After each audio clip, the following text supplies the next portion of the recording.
All right, everybody, welcome to Hygiene Elevated Conversations and Innovations. My name is Olivia, your co-host of the day, and today is my first day co-hosting an episode here with Joffrey at Hygiene Elevated. And we're so excited to have invited one of the sweetest hygienists on Instagram. You may know her as PeachState RDH or Julie Campbell. We're so happy to have you today. Thank you. I'm happy to be here. Yeah. So today is all about you, Julie. We're going to get to know about you, your career, and what you're doing in the dental hygiene space. So Joffrey and I are excited to ask you a few questions. So we're going to jump right in and ask you to tell us about your journey to becoming a dental hygienist. Yeah, so I'm a fairly new dental hygienist. I graduated in 2021. So I got a bachelor's degree in communications in 2008. And so I did a lot of other different things, way not even related to healthcare or anything like that, for about 10 years. And finally decided I'd been in corporate management and team leadership for Whole Foods Markets, actually, for a long time. And I loved it. That was such a fun company to work for. But the more you grow, the more like the fun gets taken out of what you like to do originally. So I got to a point where I was working a lot, 50, 60 hours a week. And I just really got burnt out and wanted to try something different. And there's a genetic factor here. My dad is a retired dentist and my mom is a retired dental hygienist. So that was kind of always something in the back of my mind. Maybe end up in dentistry somehow, but I finally decided to pull the plug and go back to school. So I did that. What turned into what I thought would be a 2-year program was more of a 5-year journey, because I had to retake all of my science classes because they were more than 6 years between the time that I had completed them. So I had to retake a lot of prerequisites, and then I had to apply to my program twice. So I think I started working on everything in 2017 and then finally started in 2019. Very cool. And a crazy time to be in dental hygiene school during COVID. Huh? Yeah. Well, it's crazy. Yeah, because I graduated in 2008 with that crash, and then went through pandemic in my second schooling. So yeah, it was some crazy times for sure. Keeping it interesting. Julie, I'm thinking, it's more common than we think of hygienists that don't really get into the program the first time. Very much so. Yeah. It's really common, and it's not like a taboo or anything to talk about, because like for me, it was the third program that I got accepted into. And so it really is kind of like, I say this, if anyone's listening that is ready to be a hygienist and wants to go apply, do not put all your eggs in one basket. Just like apply to a couple programs and just see what sticks, because it's hard, it's competitive, and but it's worth it. It's absolutely it really is. But yeah, that was really eye-opening, especially, I've been out and working for a decade and had a degree, and here I am just applying to an associate's program thinking that, oh, it's fine, I'll get in and this is what I'll do. And the competition and just the stress of going through the interview process was huge, and then really humbling, not getting in the first time. So I didn't end up applying for a couple programs the second time around, but got into the original one. So, and that's something that a conversation I have with a lot of people too, is it's okay if you don't get in the first year. That doesn't mean no entirely. It just might mean not yet. So if this is really something that you want to do, that first no shouldn't be what stops you either. Like, if this is really what you're in for, you got to keep going. So, yeah. Now I'm curious, how did your dad and your mom react when you told them you wanted to be a hygienist? They were super excited. And my dad retired. He had some neck issues when I was younger. So he retired before I really got to see him practice. And so now that I get to send him pictures, especially in a perio office, I send him all kinds of pictures and things, and he's like, I didn't even see that in my career. You're doing stuff that So I love having that newfound connection with him. It's really cool, because he was the biggest cheerleader from day one. He got up really early when I was leaving the first day, and we had a virtual graduation ceremony, but you could like see his little face on the webcam camera on the when we were graduating, and it's something really cool that I can share with him now.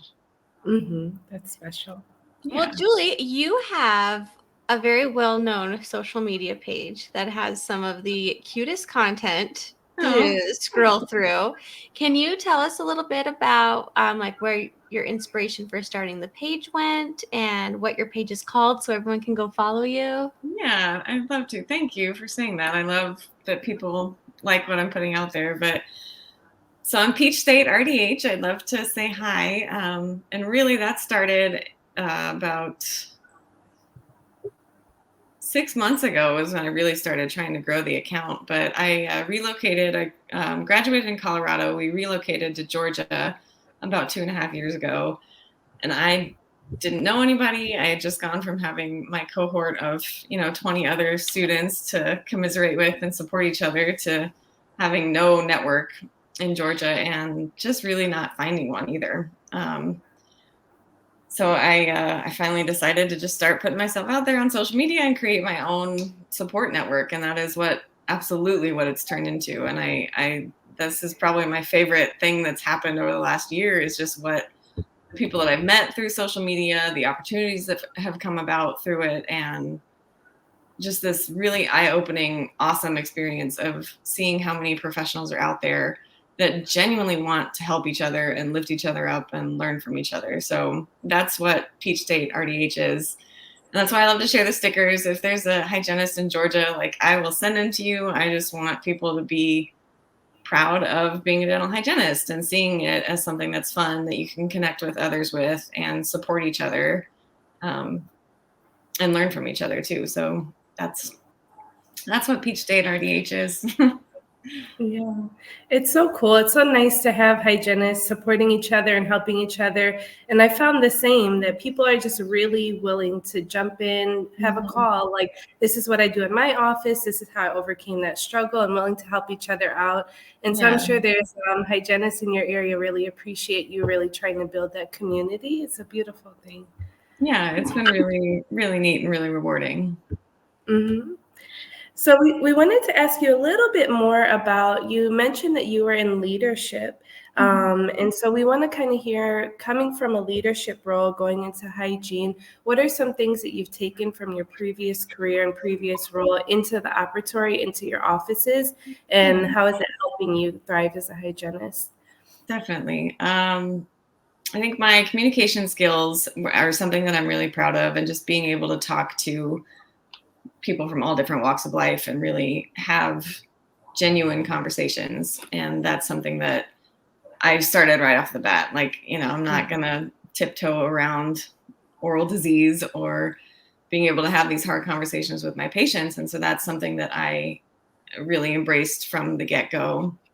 And with my leadership background, I really love implementing systems and being able to measure things and ensure that they're successful. And if we need to pivot or making something work that, may have worked at another office isn't working here, okay, let's try and tailor it for us. And just really being able to use my voice in my office and really make a difference that way and create a space for the hygiene department to be a profitable destination and a great successful part of the office, not just someone that does the 3-month recares. And my doctor's been really supportive in allowing me to really embrace that and do more within our clinic and within the practice. So that's been really fun. And I hope in the future I would love to explore consulting or just really learn more about how to support other hygienists and implement systems in offices and things like that.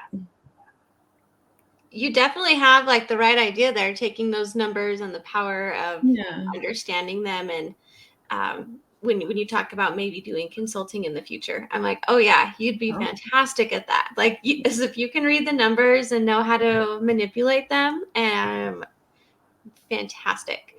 And also, how lucky for your doctor that you got this hygienist who understands the business side of dental hygiene. Like Yeah. that is. It was funny because I felt so new, like a fish out of water, because I graduated and then didn't work for about 10 months and then started this, what was supposed to be a 1-day-a-week job in a perio office that was quickly purchased by a new periodontist who had just gotten out of residency. And, what I thought wasn't going to turn into anything has turned into where my home 3 days a week, and just something that I'm really helping him grow with. And I love that. Julie, I want to kind of take it back a minute to your education here, knowing that you had built a really well-established career first before transitioning to school. I know my program was really full of younger hygienists. Mm-hmm. What was your experience being like one of the more mature hygienists? How did that affect your studies? It's funny because our class really was about half and half. There were, your 20, 21-year-olds, and then you're over 30 who are going back the second time. And so it was really interesting to see how that kind of affected everyone. And for me specifically, I knew I was taking, all my eggs were in this basket. This is it. Like there's no going back once I'm in this program. And so I was 100% like, I sit in the front row, I ask all the questions, I need to make sure I understand everything. Because I went to a really large university for my undergrad at first. I ended up transferring to a different college a little bit later, but I really was one of those, got lost in the sauce. Going to a 300-person lecture hall was really overwhelming, and I didn't do well for those first couple of years of college at all. And I kind of declared communications because I'm like, well, I guess I'm kind of good at this. I like these courses. Sure, why not? I have to declare a major. I'll make it work. And science specifically, I did not have the confidence in those courses. I barely got by with a C in the larger university settings. And then once I transitioned to my second degree was at a smaller community college, that was amazing. You got to really talk to your professors, your instructors, and your cohorts are also people who are in their 30s. Sometimes this is their second time around. And I really embraced the academic part when I went to dental hygiene school, and I loved it. So. It was funny, in my class, I was the youngest student and my best friend was the oldest student. She was awesome, Joni Beth. She was great. Because she was more mature, she just had an appreciation for everything. Mm-hmm. And she had the real world application down right away, thinking about how you're interacting with people, dealing with people. Like, let's make sense. Let's not be stressed out here. So she was awesome to have in class. So I think having that variety for students is beautiful, where you can learn from each other and appreciate what you're doing. Yeah. So now, if there's anybody who's considering hygiene as a second career, do you have any advice for them? Anything you learned? I'd say go for it. And I'm glad that I did have my experience prior to going into school. Because it's hard. It's so hard. So I'm really glad that I didn't go. This wasn't my first experience in school or in taking on a really stressful program, because it's a lot. And I think once you have had a different, you've had a career, you've lived life, you've, had all these experiences, I think you do, like you mentioned with your friend, what you need to be stressed out about and what's not going to matter, 6 months from now, a year from now. And just being able to prioritize things and take things seriously. So I think it's fantastic. And then the level of investment for a dental hygiene degree is pretty incredible for the income that you can generate once you graduate. So I think it's a wonderful option for people looking for a second career, want to try something new. I think it was highly, highly proud of myself for getting through it. It was not what I expected it would be at all. But yeah, it's really, you'll get out of it what you put into it. And there are going to be times where, your clinic partner is going to be, grows up in a completely different decade, and you're like feeling like you live on different planets, but you really can learn so much from each other. And you're kind of all, like we had a ton of dental assistants that had had a lot of experience in the dental field prior to that, and kind of that learning the didactic things. And, they already knew tooth surfaces and tooth numbers and all that anatomy and things like that. But then once we all got into clinic, that was just like level playing field. It didn't matter how old you were. It didn't matter if you had experience in, you were a dental hygienist, or a dental assistant for 14 years. Like once you're working on your first patient or your student partner, everyone's like, what am I, like, how do I probe? What is this? It was just cool to kind of you jump in together, and everyone's going to support each other. Mm-hmm. Oh man, I remember I really connected with an older student in the program as well. Now I wasn't the youngest though. I was more just like more towards the older side actually, because it was really heavy with the 20-21-year-olds. So if you were over like 23, you were like older. Oh wow. There were very few of us, very few of the older ones. And I think because I had a kid, it kind of pushed me into that older club too. That they understood me a little bit better, like the ones that had older children at home, like they could really like understand like why I needed to do this project at lunch and not later in the nighttime, right? So I really appreciated that from them. And the younger classmates just didn't really understand my urgency for like, this is why I have to do it right now, because I have to go be a mom as soon as I walk in the door, right? So that was really interesting, and I appreciate if Lisa, if she's listening, she was really, really sweet to me, so I appreciate that. So okay, I want to go back though. So you mentioned you were able to bring in some communication skills, some leadership, and some business side with the numbers. Is there any other skills you think you may have picked up in your previous career that you brought with you to the clinical setting? Oh gosh. Let's see, talked about communication systems. Well, if it was Whole Foods, you knew all the healthy snacks. Yeah, that was so fun. That was, going from the like food and hospitality world to the healthcare world is it's pretty different. But actually, something that Whole Foods just really used to do right off the bat was the level of service they used to provide, and really making, we never called them customers, we always called them guests. And they just really knew how to make people feel special and cared for. And I think that's something that I've brought to just how I interact with people as well. And always creating something really genuine, and going the extra mile for people, even if it's inconvenient. We really want to make that visit a positive one, make our relationship a positive one.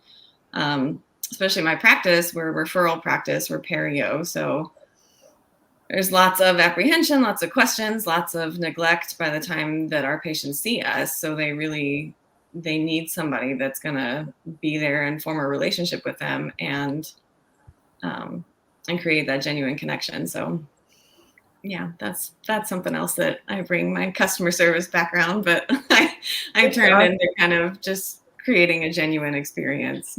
Mm-hmm. That's awesome.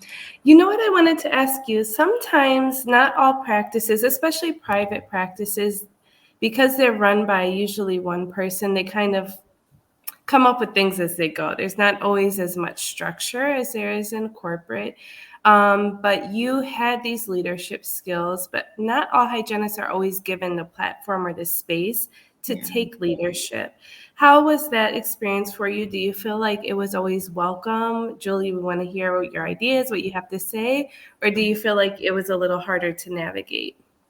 That was actually really hard to navigate at first, because here I am, like a new hygienist, just getting into practicing again. Here's my doctor, brand new, he just got out of residency, and he's a brand new practice owner. So there was a lot of kind of blind leading blind there. But it took a while for me to really get confident in my skills again, just because I hadn't been working and had a really rough kind of postpartum time. But once I just pulled him aside and had the conversation, that was when he was like, oh, well, yeah, you want to do that? Of course. So that's when I stopped making assumptions like, oh, he doesn't want to hear that, or he doesn't want to listen to that. Like, it's just because it's not, what's in your head isn't in everybody else's radar at all. So being very clear with your expectations, your intentions, and your goals is really important to have that conversation and kind of get that all out on the playing field from the get-go. And it was tough. Some office dynamics and the staff that had been there a really long time, with hygienists that, they came in, they did their thing, and then they left, and they didn't ask for any changes. They didn't expect anything different. And then here I was, where I was like, I want this. I want to try this. This is not okay. That's not okay. We're going to try this. And they were like, who is this girl? Like, why is she being like this? And then I got the diva word thrown around a bunch at first, but that's not, like, those are the things that would have affected me a lot if this were my first position, first job out of school kind of thing, or if I didn't have a career prior to this. Because that's when I know my non-negotiables. I know what's okay and what's not okay. And if that's what you're going to think about me, that's fine, because I know that I'm doing the right thing for myself and for my profession. And if you want to call me a diva for that, then that's fine, because I know that's not really the case. And that's why I think what you're doing, building community, is so important, because if your idea of what dental hygiene is only what's in your office, you could get hurt or get overwhelmed or think maybe this profession is not for me. But when you speak to other hygienists out there and you say, and they can co-sign for you and say, hey, yeah, you're right, that was important to speak up about, then you can have that reassurance that you're doing the right thing. So I'm really proud of you, and I'm a huge advocate for that. Just speak up, because you never know. Sometimes the dentist doesn't notice what you notice. It's not that they don't care, they're just busy with other things. Yep. And Julie, I think it's amazing that out of school, your first office, you were like, sign me up for the periodontist. Oh, yeah. Now, I have never worked for a periodontist, and I'm because it's less common. So would you tell us a little bit like what that looks like day to day, since if anyone who's listening may want to consider working with perio more? Yeah, I love it. And now that's like, I wonder if we move or something, if I do end up in another general office, like that would feel like starting over. Like I wouldn't know what to do, but every office is different. But I love, I get an hour with every single patient for periodontal maintenance or recall. And I get a lot of flexibility in how much time I need for SRP. And I love that there's no like, hurry up, pack the schedule. There's not any pressure there whatsoever. It's really about focusing the need and whatever that patient in your operatory needs. Like, you've got to be able to have difficult conversations, be able to recommend specific products, specific OHI techniques, and have specific motivational conversations just based on your patient. And these are all things that everybody does. It's just the level of the cases that we see. Most of our 70-80% of our patients are all stage 3 periodontitis, and to the point of, I provide the initial therapy with the scaling and root planing, but there's always going to be a surgical intervention after that. So that's a lot of forming that relationship. I always joke and I tell everybody that I'm a long-term relationship kind of gal. So you're stuck with me for a long time. I'm going to see you every 3 months for a long time. But I really love digging in on those complex cases too. I've learned so much about anatomy, so much about just every, surgical side from my dentist, and how that has kind of changed how I operate and perform scaling. I would love to see what's in your scaling kit. Is there anything special? I'm still to the point where it's new enough where I just want to try everything. But yeah, I do have I have 3 like SRP kits that I think have like a whole tackle box full of scalers and things. I like trying new ones for sure. Mm-hmm. Very nice. A new instrument I've tried, I got to work with it for about the last 6 months here, was the Queen of Hearts from PDT. Yeah, And that's a great one. wow, that is such a game changer instrument. I'm like, wow. And I bring that up because it is so fun to try a new instrument and to just see like, where does this fit really well? And do I want many of these or just a few? Like, yeah. So now I know you mentioned you started venturing outside of the app because you wanted to build this community around you. Can you tell us a little bit about how you started venturing outside of the app? And I also know that you did some career coaching. So I would love to hear about what made you start career coaching and what that did for you. Yeah, this was about a year ago this time. It was like August, September. I had just gotten back, went to RDH on One Roof in July, and you come back and you're so excited and you just want to do all the things. And then I still realized I didn't have anybody around me though to bounce ideas off of or figure out how to implement things that I wanted, or even what companies were out there, to learn from. And I did. I found Laura and Danielle with the Diamond Girls, and that's probably the best thing that I've done for my career so far. And I'm so glad that I did, because they really just opened my eyes to networking and creating that community.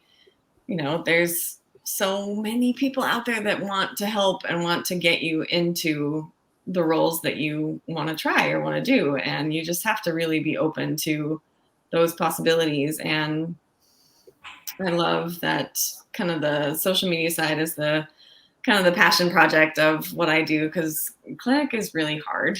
Those days are long and it's frustrating, and you have good days and bad, and you have to take the good with the bad. But the kind of the outside of the operatory stuff of being able to uplift or inspire or talk with other hygienists, that's the really, fills my cup kind of outside of the op thing.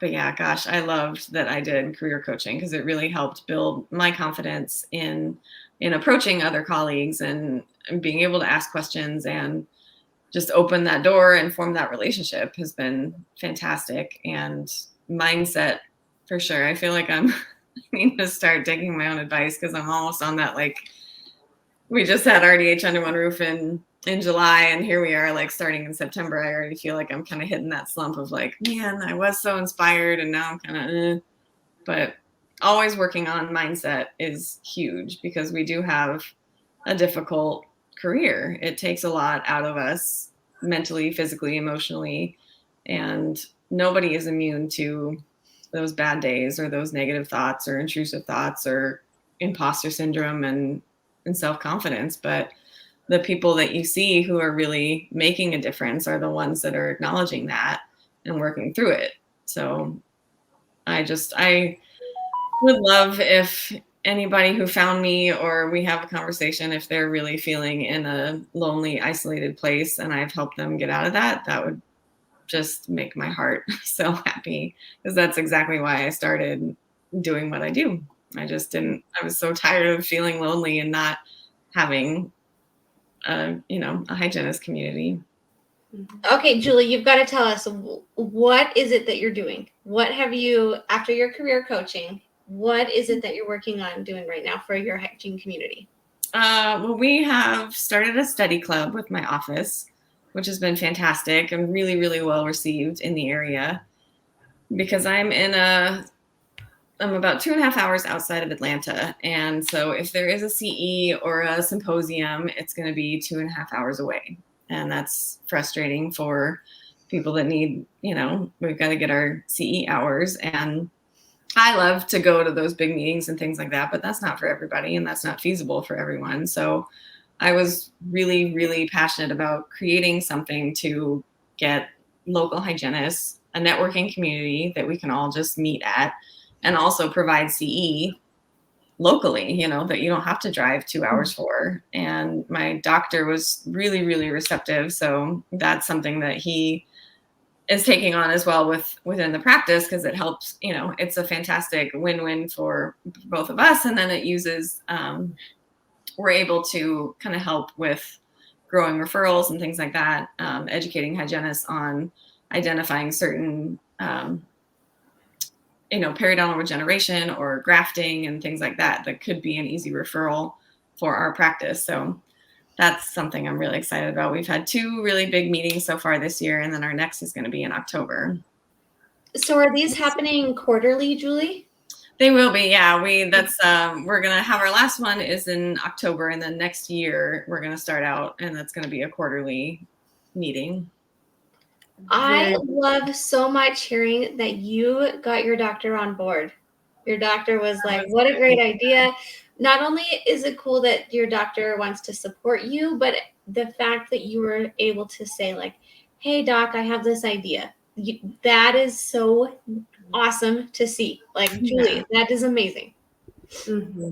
Very cool. So now, if there was somebody else who wanted to do something similar, do you have any advice, anything you've learned about planning events, securing a location, reaching out to offices, getting sponsors? Like, share what you've learned, how to do it. That's been kind of labor of love, and being really fortunate with my doctor's family is in the hospitality industry. And so his mom helps a ton with the location and catering budgets and things like that. So I've learned a ton from her. And then the sponsorship piece is actually something that I'm working on, who I reached out to. It's the counselor hygienist who does muffins and mimosas. Oh, yes. Kristen, she's amazing. Kristen. Yeah. And what a cool thing that, that was a lot of inspiration for what I wanted to do, is provide something like that for our area. And I didn't know how to get sponsors. So I reached out, and she's like, oh yeah, here, here's what you could put in a letter to help form those relationships and get those either samples or monetary support, because I had no idea. But opening up that door of social media and creating those relationships, you have a big network, you just have to use it. So I love that I've learned from others kind of as I'm going, because I'm still figuring that out, because we had 2 sponsored meetings this year. But we are kind of finding our footing and going like, okay, what are we going to do for next year? How are we going to keep this going? So still learning for sure. Yeah. It's an interesting space to get into, because in hygiene school, we're so focused on the science and the clinical aspects and not as much on the business side. And that's why evolution was so helpful for us. It kind of gave us some practical tips on how to build those relationships, but we're still learning ourselves as well. So we love to hear how it's going for you. I'm also a little bit curious about making sure that you get that it's an accredited CE. Are you or your doctor teaching the courses? Or are you inviting speakers to come? So we had our first 2 meetings, that was a sponsored speaker, and that was provided with Strawman's educational department. And then we are actually going to be submitting our own programs through the American Academy of Dental Hygiene, who I got to meet it under one roof and stopped by their booth to see how that all worked. And she showed me the website and how to start, we just have to start writing it. And then we are starting as hosts for the American Academy of Periodontology, the Dental Hygiene Recognition Program. So that provides a couple CEs per year as well. And so that's an accredited CE provider for hygiene too. That is awesome. You guys have a lot of really cool things coming up, like for just starting this year. I hope you guys are very proud of this, because I think it is so neat that you guys have. It's been really fun just to see how it's grown. It's been really cool, because I knew there was a need for it. I just didn't know. And it's one of those things where I've always been the type to I'll fight the battles and I'll carry the sword. And so it gets really frustrating to feel like the one that's always like, hey, let's do this, when you're trying to work by yourself and make something happen. But you have to ask for help too, because I couldn't have done this if my doctor wasn't interested in making it happen as well. So it has to be a mutually beneficial partnership, but just also being realistic about your limitations too. This was absolutely not something I could have done by myself. He has a referral base, and then family that's also really good at figuring out, the venue, how to plan those events and things like that. So I'm glad that I stopped. This is something that Laura and Danielle really helped me figure out, like, just stop trying to do everything yourself and figure out how to leverage those relationships and open things up and learn from other people. Oh, that's awesome. I'm wondering, you've been through about 2 study clubs so far, correct? Mm-hmm. Yeah. Have you, in that time frame, have you already seen a shift in your hygiene community? Are you seeing things change a little bit already with the hygienists being a little closer together? I think so. And I love when we have patients that are referred from the hygienist who specifically said, like, oh, we saw Dr. Condor at this last study club. We love that office. Julie and them will take great care of you. So knowing that it's hearing that the hygienist that is talking to the patient and getting them into the office feels amazing. So I love that. And then whenever we had, our marketing coordinator go do office visits, they're always like, when's the next one? What are we doing? When's the next one? So I love that we've started something that people are excited about. It means you're doing well. I hope so. Yeah. Yeah. Well, Julie, we love to close the podcast with the same 2 questions for every hygienist who comes on. So I will ask the first one, and then Olivia, she'll get you with the second question here. But the first question here is, if you could go back and give yourself a piece of advice as a new grad, what would it be? Yeah. Gosh, I want everyone to know that there is no specific mold that you have to fit into as a hygienist. We need people from all walks of life who can have genuine conversations, make genuine connections. You don't have to be smiley, bubbly, perfect all the time. That's not what this career field needs. We need people who really want to do the work, and whatever your personality is, you can find an office that will appreciate you, and you can be yourself in this field. So I thought I had to be smiley, bubbly, pat people on the head and make them feel good. And that didn't feel good to me at all. I wasn't being genuine. I wasn't being true to myself. And so once I kind of shed that and was just showing up as myself, everything feels better and everything falls into place, and your patients will appreciate that. Mm-hmm. Yeah, that's such good advice. And not every patient wants that anyway, and you can, they can sense when you're being genuine. So yeah. Really good advice. All right. And then our last question is, what is something that you wish you learned in school that took you far too long to find out? Insurance. Gosh. Yeah, just the understanding insurance and the impact that it has on every facet of what we do. So the business side, the wage crisis that we've kind of, the simmering, boiling, dental hygienist versus dentist kind of thing that's going on, how your patients perceive it, how your patients understand it. I just really wish that schools taught exactly how that is broken down, and how to navigate that at an office would be really important. Mm-hmm. Yeah, there's definitely some big things going on, and we hope the best for our profession, and we'll all keep doing our part to keep elevating dental hygiene. So thank you so much for sharing your insights with us, Julie. It was a pleasure getting to know you more. Thank you for having me. Yeah, and we can't wait to hear more about your study clubs and the PeachState RDH community. I can see you doing big things.